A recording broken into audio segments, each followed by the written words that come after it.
오늘 우리에게 주시는 하나님의 말씀 봉독하겠습니다. 누가복음 23장 32절로 38절 말씀입니다.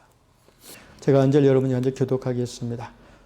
또 다른 두 행악자도 사형을 받게 되어 예수와 함께 끌려가니라. 해골이라는 곳에 이르러 거기서 예수를 십자가에 못 박고 두 행악자도 그렇게 하니 하나는 우편에 하나는 좌편에 있더라. 이에 예수께서 이르시되 아버지 저들을 사하여 주옵소서. 자기들이 하는 것을 알지 못함이니이다 하시더라. 그들이 그의 옷을 나누어 제비 뽑을세.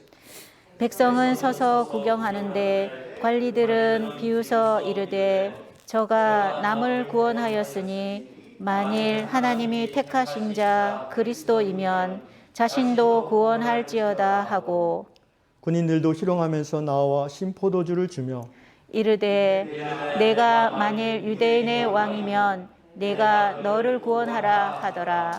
다 같이 그의 위에 이는 유대인의 왕이라 쓴 패가 있더라.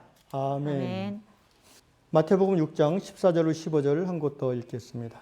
제가 읽겠습니다. 너희가 사람의 잘못을 용서하면 너희 하늘 아버지께서도 너희 잘못을 용서하시려니와 너희가 사람의 잘못을 용서하지 아니하면 너희 아버지께서도 너희 잘못을 용서하지 아니하시리라. 아멘. 십자가는 기독교의 상징입니다. 우리가 믿는 복음은 바로 예수 십자가 복음입니다.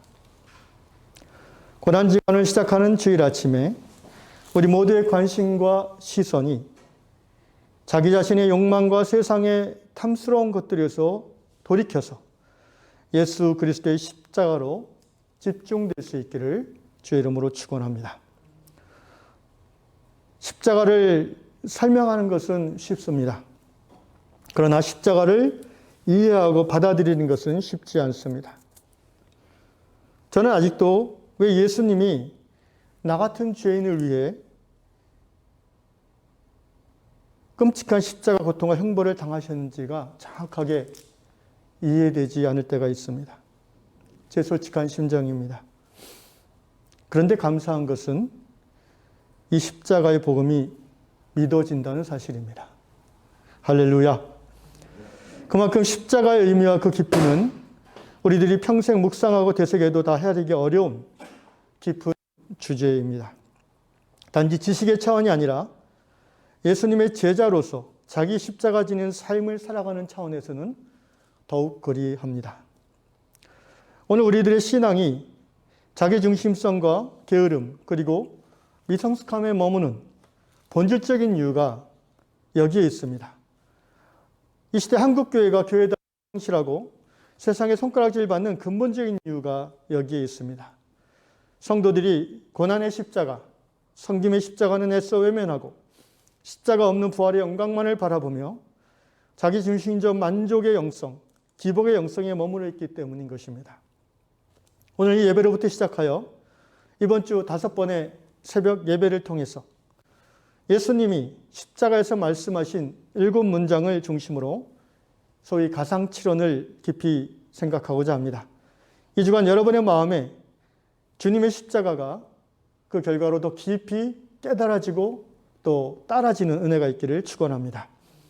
이에 더하여 실제 삶에서 십자가 지는 삶에 조금 더 깊이 동참하기를 원하는 분들에게 생활 실천의 차원에서 2가지를 권면드리고 싶습니다. 첫째, 최소 하루 한 끼 금식을 이 한 주간 새벽 예배에 참여하는 것과 더불어서 실천하시기를 권면합니다. 육신을 비우는 것입니다. 육신을 고통을 경험하는 것입니다. 둘째 권면하는 내용은 하루 한 끼 금식과 더불어서 그동안 즐기던 미디어, 텔레비전이나 유튜브, 인터넷 드라마 등 자신이 습관적으로 즐기던 미디어에 대한 금식을 실천하시기를 권면합니다. 금식하는 것은 육신의 욕망을 억제하는 것이며 억제함으로 십자가에 참여하는 것이며 미디어 금식하는 것은 정신적인 욕망을 십자가 앞에 못 박는 것입니다.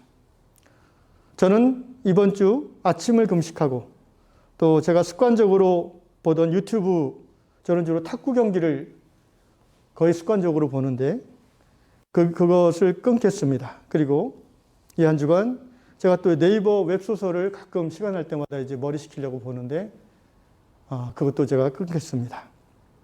여러분도 내가 피곤하고 힘들고 쉬고 싶을 때 찾는 그런 미디어가 뭔지를 돌아보시고 그것들을 끊음으로 십자가에 나아가는 그런 은혜가 있기를 주의 이름으로 축원합니다.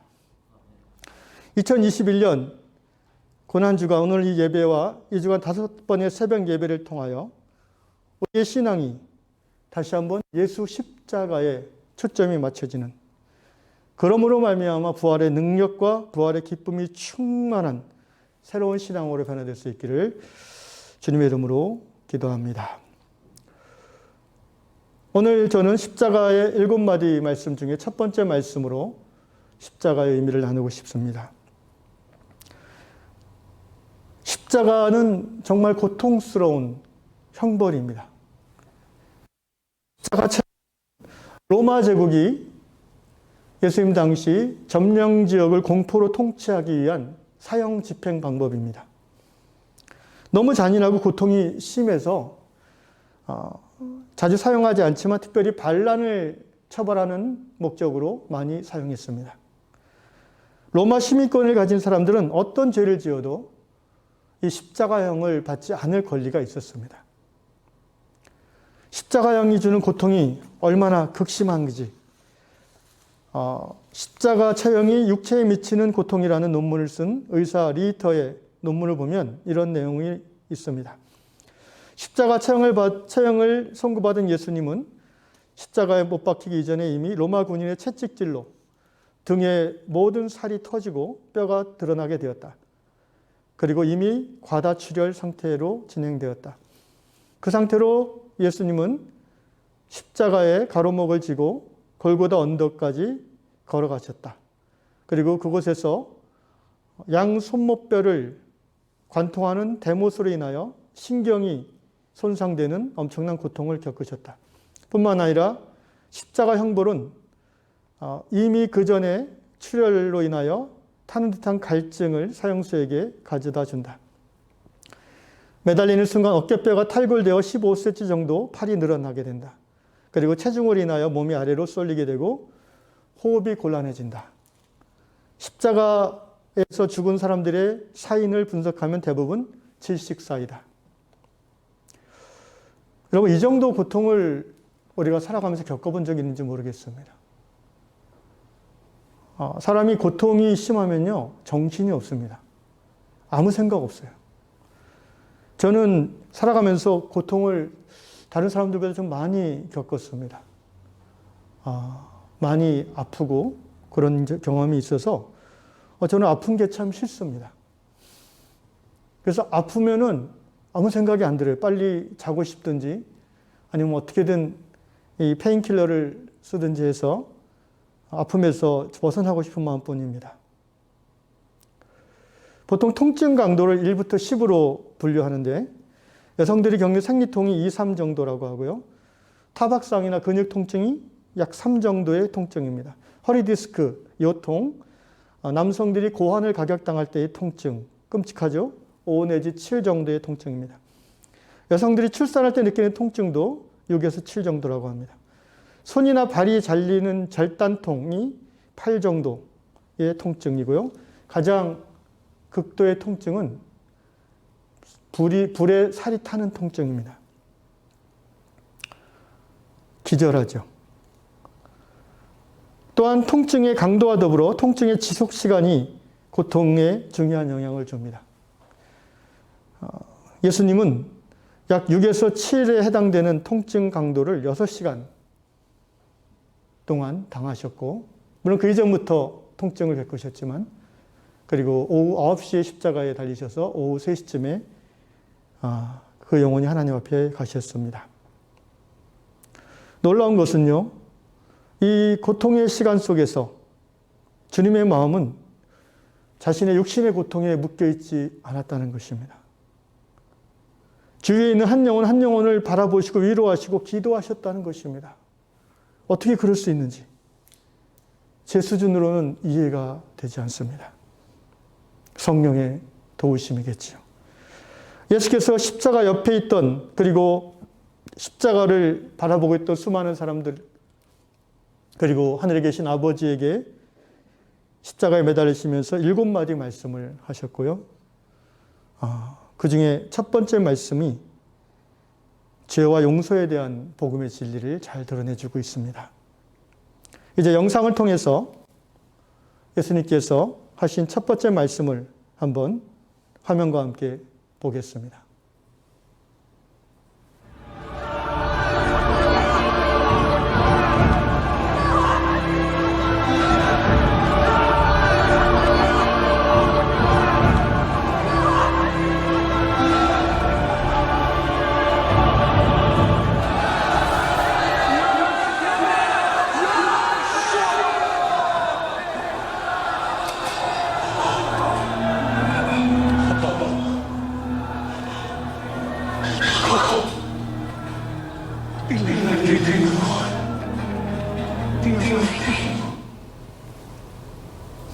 네. 실제 예수님의 처형 장면을 가장 잘 구현한 영화로 꼽히는 패션 오브 크라이스트의 장면입니다. 첫 번째 하나님 앞에 기도하는 말씀이 이것이었습니다. 아버지, 저들을 용서하여 주시옵소서. 자기들이 하는 것을 알지 못함이니이다. 여기서 저들이 누구이겠습니까? 바로 조금 전에 당신을, 예수님을 고문하고 채찍질하고 희롱하며 십자가에 못 박았던 로마 병정들이 저들입니다. 그리고 예수님을 죽일 계획을 세우고 군중들을 선동해서 예수를 십자가에 못 박게 했던 유대인 제사장과 장로들, 그들의 선동에 넘어가 예수를 십자가에 처형하라고 무섭게 외쳐대던 예루살렘 사람들, 그들을 용서해 달라는 기도였습니다. 또 여기 저들 안에는 예수님을 배반하고 도망쳤던 12 제자들과 또 예수를 따랐지만 십자가 박히는 그 순간에 두려움으로 도망쳤던 예수님의 사람들도 포함될 것입니다. 더 나아가 오늘 이 자리에 있는 저와 여러분도 하나님의 용서가 필요한 저들에 속하는 사람들입니다. 이 말씀을 듣고 여러분들은 내가 저들 안에 포함된다고 하니 당황스러울 수 있겠습니다. 왜 우리가 저들에 속하는가? 제가 설명드리고 싶습니다. 조금 전 이 영상은 말씀드린 대로 패션 오브 크라이스트 장면인데요. 이것은 그 유명한 영화배우 멜 깁슨 씨가 제작 감독을 했죠. 멜 깁슨은 이 영화에 얼굴이 나오지 않습니다. 그런데 딱 한 장면, 멜 깁슨이 출연하는 장면이 있다고 합니다. 그것은 바로 로마 군인의 손입니다. 예수님을 십자가에 못 박는 그 손이 멜 깁슨의 손이라고 합니다. 이 장면을 통해서 후에 영화 인터뷰에서 멜 깁슨은 자신이 바로 예수님을 십자가에 못 박은 로마 군인이었고 죄인인 것을 고백하는 마음으로 그렇게 하였다고 말하고 있습니다. 또 이 영화에서 예수님 역을 맡았던 배우 짐 카비제레라는 남자 배우가 있습니다. 그가 지난 2010년 미국 샌디에고의 락처치에서 집회에서 이렇게 고백했습니다. 이 패션 오브 크라이스트 영화를 보는 이들이 예수님이 그저 로마인들 탓에 십자가에 달렸을 뿐이라고 생각하지 않기를 원합니다.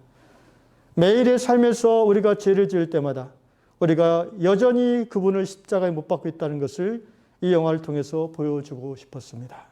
라고 말했습니다. 여러분, 매년 성탄절이면 지하철에서 딸랑딸랑 종을 치는 그런 자선 냄비를 운영하는 곳이 있습니다. 구세군입니다. 이 살베이션 알미는 기독교의 정통 기독교 교단인데요. 이 구세군의 창시자가 윌리엄 부스라는 분입니다. 어느 날 윌리엄 부스가 젊었을 때 꿈을 꾸었는데요. 골고다 언덕길에 올라가는 자기를 꿈에서 자기가 봅니다. 헐떡헐떡하면서 열심히 올라가 보니까 십자가가 3개 달려 있는데 그 중에 가운데에 예수님이 달려 계신 거예요. 그래서 마음이 숙연해져서 예수님을 바라보고 있는데 갑자기 어떤 젊은 사람이 또 막 오더니 사다리를 놓고 예수님 십자가에 사다리를 놓더니 올라가는 거예요. 그러더니 그 젊은이가 예수님이 못 박혔던 그 손에 또 못을 박는 겁니다. 그래가지고 윌리엄 부스가 화가 났어요. 야 이놈아, 너 누군데 예수님에게 다시 못질하는 거야? 너 누구냐? 그때 그 젊은이가 부스를 내려다보면서 이렇게 말했습니다. I am you. 자세히 보니까 정말 그 젊은이 얼굴이 윌리엄 부스 자신의 얼굴이었다는 것입니다. 잠에서 놀라서 깬 윌리엄 부스는 자기야말로 진정 예수님을 십자가에 못 박은 죄인임이 깨달아졌고 자기 삶을 돌아보니 예수를 믿는다면서도 수많은 더러운 부끄러운 죄를 지었던 것이 떠올랐습니다. 사람들의 작은 실수를 덮어주지 못하고 늘 지적하고 비난하고 잘난 체했습니다. 가난한 사람들을 업신여겼고 자기에게 손해와 모욕을 준 사람은 결코 용서하지 않았습니다. 그리고 자기의 게으름과 실수는 합리화했습니다. 사람들에게 차마 말 못할 부끄러운 죄를 바로 최근까지도 지었던 것이 생각났습니다. 부스는 그 자리에서 무릎을 꿇고 통곡을 하였습니다. 회개했습니다. 그 이후 윌리엄 부스의 삶은 전혀 달라졌다고 합니다. 그렇습니다. 오늘 이 시간 이 예수님의 가상 일원 첫 번째 말씀을 묵상하면서 바로 우리가 예수를 십자가에 못 박은 저들 가운데 포함된다는 것을 고백하시고 여전히 내가 주님을 십자가에 못 박는 죄인인 것을 고백하시면서 큰 회개가 여러분의 삶에 임하시기를 주의 이름으로 축원합니다. 두 번째로 예수님은 저들을 용서하여 달라고 forgive, 저들을 사하여 달라고 기도하고 계십니다. 여러분, 예수님의 이 기도가 응답받았을까요? 물론입니다. 응답받았습니다. 요한복음 15장 7절에서 예수께서 이렇게 말씀하셨죠. 너희가 내 안에 거하고 내 말이 너희 안에 거하면 무엇이든지 원하는 대로 구하라. 그리하면 응답받으리라. 이렇게 말한 분이 예수님 자신인데 당연히 예수님의 기도가 응답받았겠지요. 어떻게 응답받았는지 봅시다. 누가복음 23장 44절 이하에 보시면 제가 읽겠습니다. 23장 44절 이하에 보면은 때가 제 6시쯤 되어 해가 빛을 잃고 온 땅에 어둠이 임하여 제 9시까지 계속하여 성소의 휘장 한가운데가 찢어지더라. 예수께서 큰 소리를 불러 이르시되 아버지 내 영혼을 아버지 손에 부탁하나이다 하고 이 말씀을 하신 후 숨지시니라. 백부장이 로마의 백부장이죠. 예수님을 십자가에 못 박은 그 작업의 지휘자입니다. 백부장이 그 일을 보고 하나님께 영광을 돌려 이르되 백부장이 그 모든 현상을 보고 하나님께 영광을 돌렸다고 누가는 기록했습니다. 이 사람은 정령 의인이었도다 하고 48절 이를 구경하러 모인 무리도 아까 예수님이 저들을 용서해달라고 했던 그 무리입니다. 무리들도 그 된 일을 보고 다 가슴을 치며 무슨 말입니까? 가슴을 치며 자신들의 죄를 깨달았다는 거죠. 돌아가고 그렇습니다. 예수님의 기도는 응답받았습니다. 어떤 사람들은 예수께서 빌라도 법정에서 신문 받을 때에 빌라도가 이제 예수를 신문해 보니까 십자가에 못 박을 만한 죄가 발견되지 않았습니다. 그런데 무리들이 제사장과 그 유대 바리새인들이 사주를 받은 무리들이 예수를 십자가에 못 박으라고 자꾸 이제 큰 소리로 요구하니까 밀란이 날까 두려워했습니다. 총독으로서 유대 지역에 밀란이나 소요가 나면은 황제의 신임을 잃게 되죠. 그래서 빌라도가 어떻게 합니까? 물을 갖고 오라고 해서 사람들 보는 앞에서 손을 씻죠. 나는 이 피에 대해서 책임 없다라는 것을 상징적으로 표현하는 겁니다. 그때 이 예수를 십자가에 못 박으라는 외쳤던 그 무리들이 뭐라고 대답합니까? 그 피값을 우리와 우리 자손에게 돌리라. 여러분 정말 모르니까 이 말을 이렇게 하는 거지 그 결과가 얼마나 무서울지를 아는 사람들이 이렇게 하겠습니까? 예수님 말씀대로 저들이 자기가 뭘 하는지를 그 영적 의미를 모르니까 저렇게 하는 거죠. 이 피값을 우리와 우리 자손에게 돌릴지어다. 이 말씀에 근거해서 어떤 학자들은 그 피값이 뭐냐? 20세기 중반 600만 명의 유대인이 나치에서 희생당한 그것이 피값이다라고 주장하는 내용들이 있습니다. 그런 말씀을 준비하면서 그렇지 않다고 생각이 들었습니다. 저도 이전에는 그렇게 그냥 듣고 있었는데 왜냐하면 하나님이 예수님의 기도를 응답하셔서 그들의 죄를 사해 주셨기 때문입니다. 주님이 그 유대인들의 죄를 짊어지시고 십자가에 죽으셨기 때문입니다. 유대인 대학살 하나님이 한 것이 아닙니다. 학살은 제노사이드라고 하죠. 이 학살은 어떤 경우에도 마귀가 하는 것이지 극악한 죄악 쇠성이 하는 것이지 하나님이 주도하실 수 없습니다. 하나님은 생명의 하나님이고 의로우신 주님이시기에 하나님이 학살의 주범이 될 수 없는 것입니다. 그들의 조상들의 죄는 이미 예수님의 십자가상의 첫 번째 기도에서 받았습니다. 원수를 사랑하라고 예수께서 가르치셨잖아요. 예수님은 그 극악한 고통의 한복판에서도 당신이 가르쳤던 대로 실천하셨습니다. 원수 사랑의 모범을 보이셨어요. 오늘 우리들의 상식으로는 도무지 이해할 수 없는 어떻게 자기에게 엄청난 고통을 주고 자기를 배반하고 이유 없이 자기를 미워하고 죽게 하는 그 사람들을 향해서 그 엄청난 고통의 그 순간 그들을 위한 기도를 첫 번째 기도를 할 수 있을까?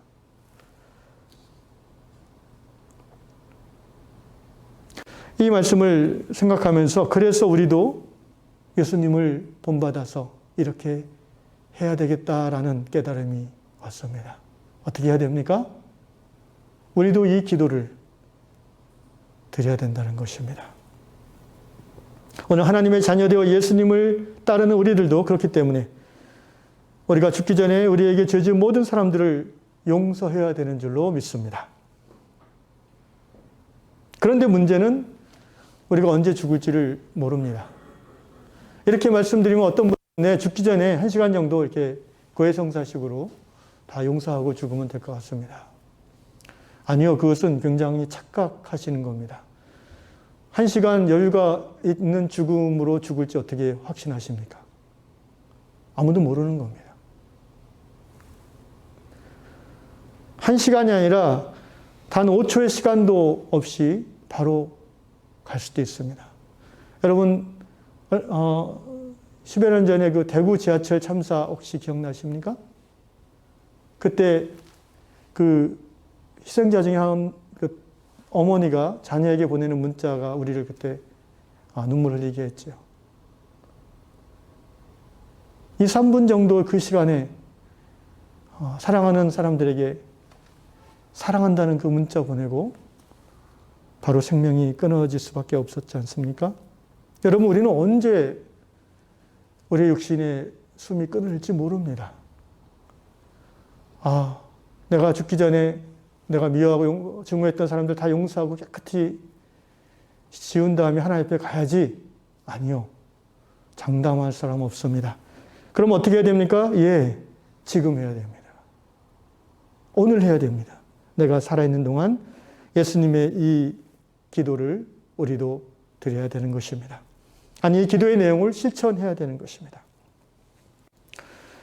용서한다는 데는 두 가지 의미가 있습니다. 첫째는 내가 용서받는 것입니다. 좀 전에 내가 예수님의 십자가에 못 박은 죄인임을 고백하며 하나님 앞에 나의 죄를 회개함으로 용서받는 이야기를 나누었습니다. 두 번째 용서에는 어떤 의미가 있습니까? 내가 용서받는 것 과 또 나아가서 내가 용서하는 차원이 있습니다. 예수님이 얘기하신 부분은 바로, 실천하신 부분은 바로 이 부분이죠. 예수님은 그들을 용서하셨습니다. 오히려 그들을 더 나아가서 변론하셨습니다. 아버지, 저들을 용서해 주십시오. 지금 자기들이 하는 그 엄청난 영적인 의미를 그들은 모르고 하고 있습니다. 용서해야 된다는 것을 신앙생활하면서 모르는 사람은 없을 겁니다. 문제는 뭡니까? 용서를 해야 되는데, 하고 싶은데 잘 안 되는 게 문제죠. 제가 이 말씀을 준비하면서 제 스스로에게 질문해 봤습니다. 나는 지금 나의 모든 죄를 하나님 앞에서 용서받았는가? 바로 아멘이 나왔습니다. 두 번째 질문해 봤습니다. 나는 지금 나에게 죄 지은 사람들을 다 용서했는가? 내가 지금 미워하고 증오하는 사람이 있나? 생각을 해봐야 돼요. 바로 떠오르는 사람이 없었습니다. 근데 몇 명 생각이 났습니다. 아, 괜히 생각했다 싶을 정도로 또 생각이 났습니다. 그래서 바로 용서를 했습니다. 감정하고 상관없어요, 여러분. 용서는 믿음의 행위지 내 감정의 행위가 아닙니다. 말씀에 순종함으로 믿음으로 행하는 것이 용서입니다. 근데 이게 말은 간단한데요, 쉽지가 않아요. 왜냐하면 인간의 그 심리가 상처를 받았으면 복수하고 싶은 것이 인간의 자연스러운 심리이기 때문에 그래요. 나에게 상처를 준 사람, 나를 불공평하게 대했다고 생각하는 사람, 이런 사람들에 대해서 우리는 분노, 적개심, 원망, 쓴뿌리 이런 것들이 막 올라옵니다. 심지어 어떨 때는 죽이고 싶은 마음도 들죠. 자연인으로서 인간은 눈에는 눈, 이에는 이 그렇게 안가품하는 것이 죄인인 인간의 본성입니다. 근데 여러분, 그렇게 분노를, 미움을, 증오를 품고 있는 것은요, 한번 공부 생각해 보세요. 그것은 바로 내 입에 독을 품고 있는 거나 마찬가지예요. 그죠? 내 마음에 깊은 곳에 이 독을 품고 있는 겁니다. 그래서 그 분노를 되새길 때마다, 그 미움을 상기할 때마다 독이 점점 퍼져가는 겁니다. 적개심, 원망, 미움, 증오, 원한, 이런 것들이 점점 짚어지는 거죠. 성경에서는 이런 내용들을 가리켜서 쓴뿌리라는 표현을 씁니다. 우리가 어떤 사람을 미워하고 증오하면요, 그 쓴뿌리가 마음에 조금 더 내려가요. 다음날 또 증오하고 미워하면요, 또 더 내려가요. 신앙생활을 오래 하고 은혜를 오래 하고 성경 공부를 많이 해도 이 성품과 삶이 변화되지 않는 중요한 이유 중에 하나가 이겁니다. 쓴뿌리가 해결되지 않아서 그래요. 머리로는 말씀이 좋아요. 받아들여져요. 말씀의 씨가 심겨져요. 그런데 이 말씀이 좀 깊이 들어가려 치면은 내 안에 있는, 내 마음 깊은 곳에 있는 증오와 미움과 원망에 얽혀져 버려요. 잠재의식 속에 이 뿌리 내린 미움과 증오가 우리의 말씀대로 순종하지 않은 행동을 가로막아 버립니다.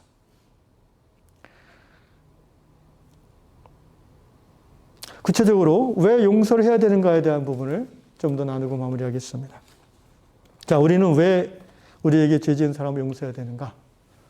첫째, 용서하지 않으면 내 삶이 힘듭니다. 문제가 생겨요. 영적으로, 혼적으로, 육적으로 문제가 다 생깁니다. 먼저 영적으로 어떻게 문제가 생깁니까? 내 안에 증오와 미움이 있으면 하나님과 인격적인 사귐을 깊이 못 가져요. 내가 용서하지 않고 미움과 증오와 쓴뿌리를 계속해서 갖고 있기 때문에 하나님과의 관계에 깊이 못 들어가고 피상적이 됩니다, 관계가. 점점 종교적이 될 수밖에 없어요. 영적으로 성장하지 못하고 지체가 됩니다. 그리고 왜 이 용서하지 않는 것이 하나님과의 관계를 가로막냐면은 하나님의 말씀을 실천을 안 하는 거잖아요. 의도적으로. 어떤 말씀이요? 원수를 어떻게 하라? 사랑하라. 항상 기뻐하라. 쉽지 않다는 것을 알지만 제가 갑자기 생각이 나는 게 하나 있는데, 대학교 때 제가 교회 생활하면서 목사님이 제가 그 목사님 설교를 한 5, 6년 들었는데 신기하게도 하나도 생각 안 나는데 그것만 생각이 납니다. 뭐가 생각이 나냐면은 6.25 주일이었어요. 6.25 주일.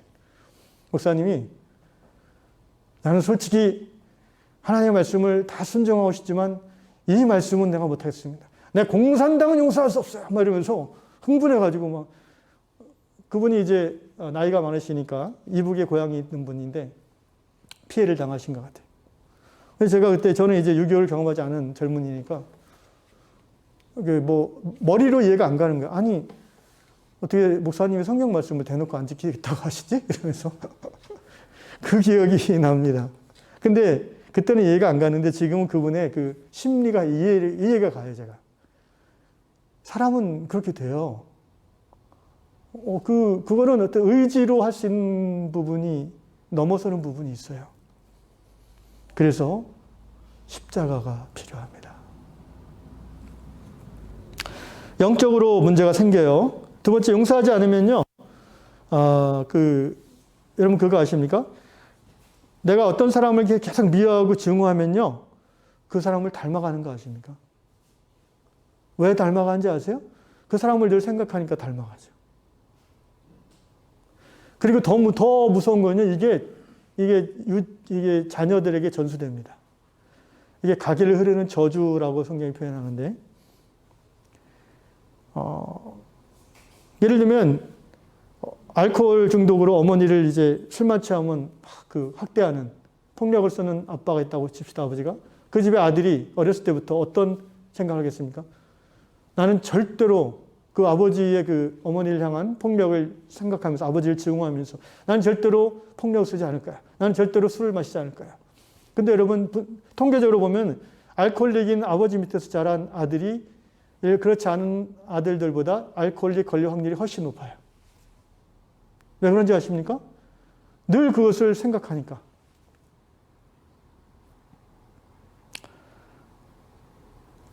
원수를 묵상하면 원수를 닮아갑니다. 주님을 묵상하십시오. 주님을 닮아갈 줄로 믿습니다. 또 영적으로 이 용서하지 않는 것은요. 마귀가 내 마음에 들어올 틈을 줍니다.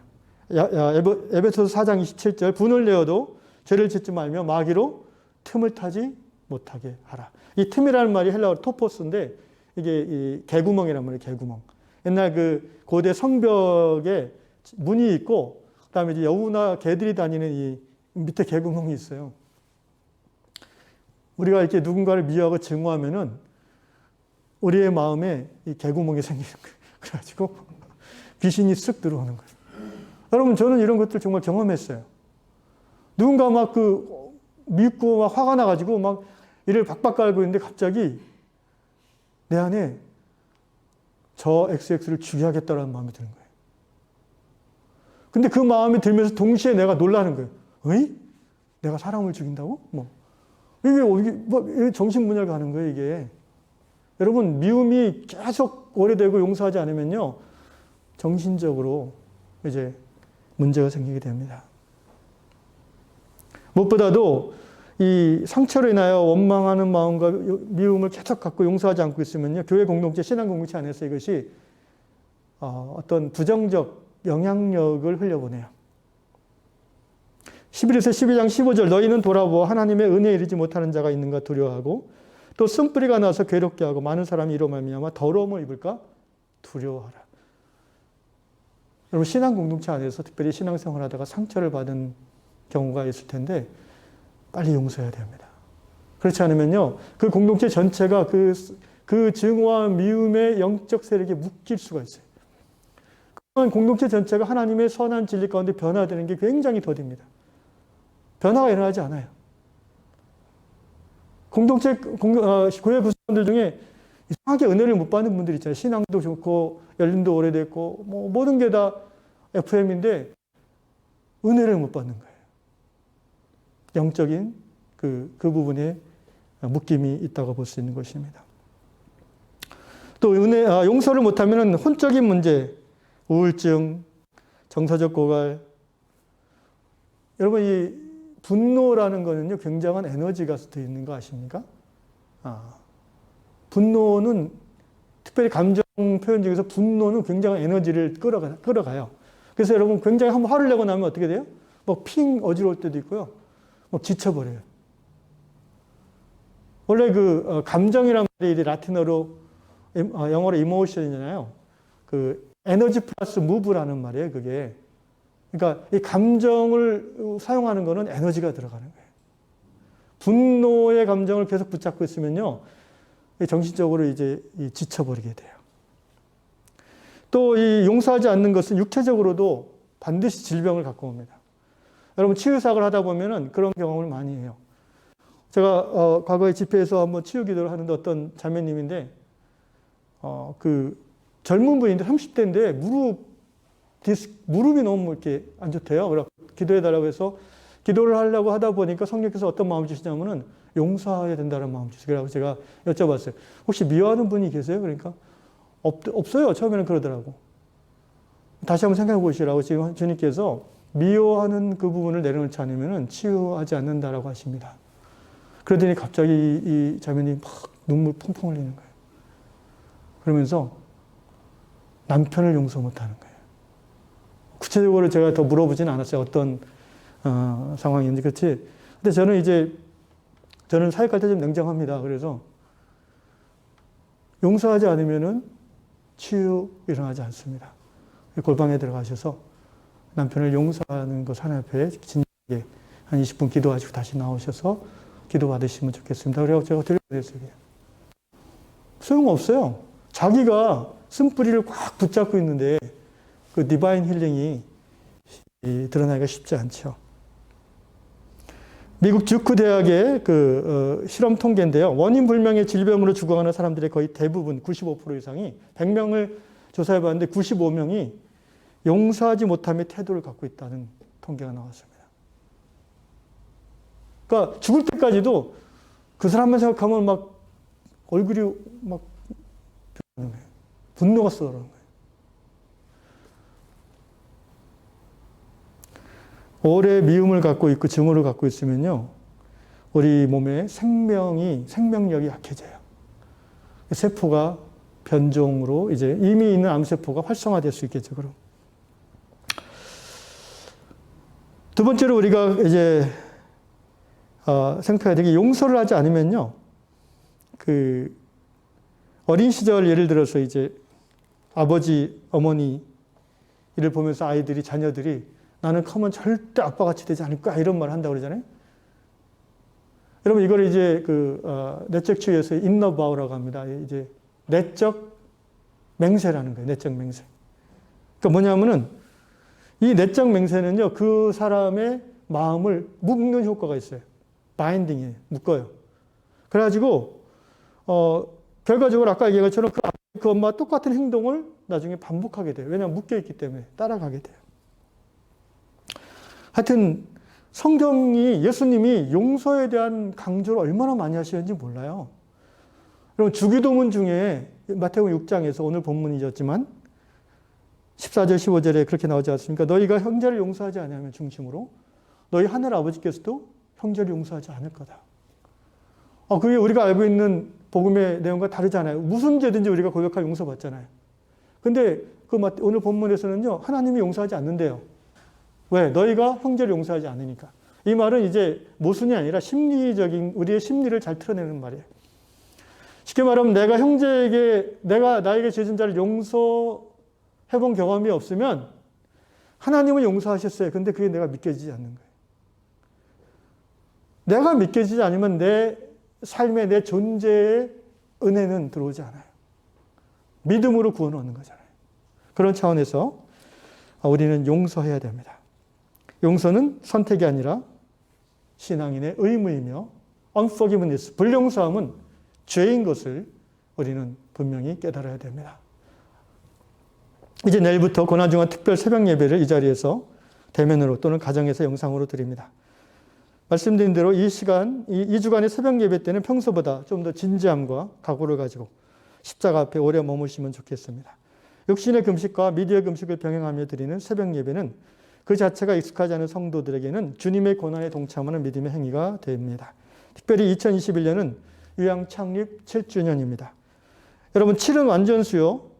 성경적으로 완전수며 온전함을 요구하는 숫자입니다. 3이 하나님의 숫자이고 4가 동서남북 인간의 숫자이면은 하나님과 인간의 숫자가 합해진 7은 완전함의 의미를 담고 있습니다. 이제 창립 7주년을 맞이해서 하나님께서는 유양공동체가 과거의 상처와 아픔, 미움과 증오를 십자가에 못 박고 우리에게 죄 지은 사람들을 용서함으로 예수 십자가가 주는 자유함 가운데 성장하기를 원하시는 줄로 믿습니다. 여러분 그 성장의 시작은, 변화의 시작은 이 고난주간 우리의 모든 죄와 허물, 욕정과 욕심을 우리가 십자가에 못 박고 내가 예수를 못 박은 바로 그 사람임을 고백하면서 회개하며 나아가는 것입니다. 더 나아가서 나에게 상처 준 모든 지금까지의 사람들을 내가 십자가 밑에서 용서하는 것입니다. 용서라는 말은 헬라어로 아피엠이 이렇게 움켜진 것을 놓는다는 뜻입니다. 꽉 쥐고 있는 것을 놓으십시오. 그러면은 편안해집니다. 오늘 예수님이 피 흘리시며 그 고통 가운데 외치시는 이 기도를 이 한 주간 계속 묵상하시길 바랍니다. 아버지여, 저들을 용서하옵소서. 자기들이 하는 일을 알지 못함이니이다. 기도하겠습니다.